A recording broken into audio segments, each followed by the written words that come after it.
इमाम हुसैन अलैहिस्सलाम की आंखों में आंसू आ गए और आपने फरमाया, यही वो जगह है जहां हमारा खून बहाया जाएगा। इमाम हुसैन अलैहिस्सलाम ने हुक्म दिया कि यहीं खैमे गाड़ दो, अब हम आगे नहीं बढ़ेंगे। ये वही जगह थी जहां से जब इमाम अली अलैहिस्सलाम जंगे सफीन से वापसी लौट रहे थे तो आपने यहाँ रुक कर फरमाया था, ऐ हुसैन, उस दिन सब्र करना जिस दिन तुम्हारा बाप तुम्हारी मदद के लिए तुम्हारे पास नहीं होगा। तुम करबला की जमीन पर सब्र करना, क्योंकि वहां तुम्हें अकेले मौत का सामना करना पड़ेगा।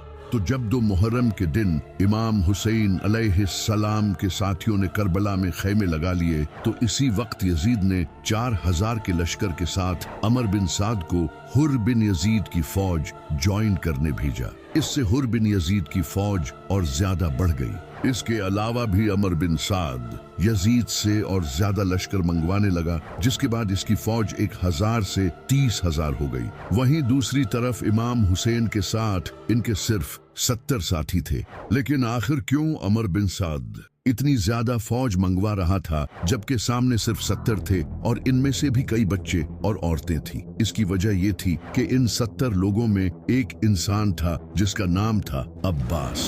ये इमाम अली अलैहिस्सलाम के बेटे और इमाम हुसैन अलैहिस्सलाम के भाई थे। ये इतने बहादुर थे कि जब ये जंग में लड़ते थे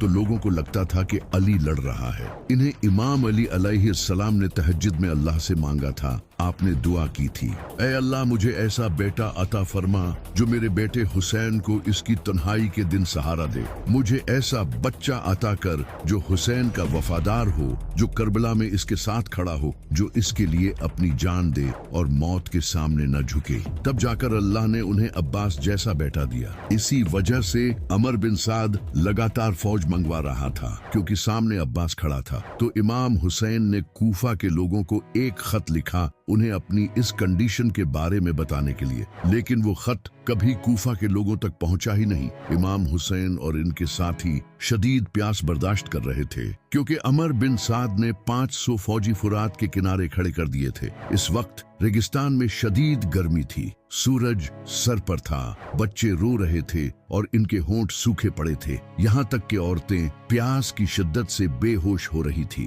प्यास की वजह से इमाम हुसैन के साथी कमजोर हो रहे थे, लेकिन इनका जज्बा मजबूत था। इमाम हुसैन अलैहिस्सलाम के एक बेटे इमाम ज़ैनुलाब्दीन अलैहिस्सलाम पहले ही बीमार थे। बीबी सकीना इमाम हुसैन के पास आकर बार बार पूछ रही थी कि बाबा पानी कहाँ है। इमाम हुसैन अलैहिस्सलाम ने दुश्मनों को पैगाम भेजा कि अगर तुम्हें मुझसे दुश्मनी है तो इन बच्चों और औरतों को तो पानी पीने दो, इनका क्या कसूर है। लेकिन उनका आगे से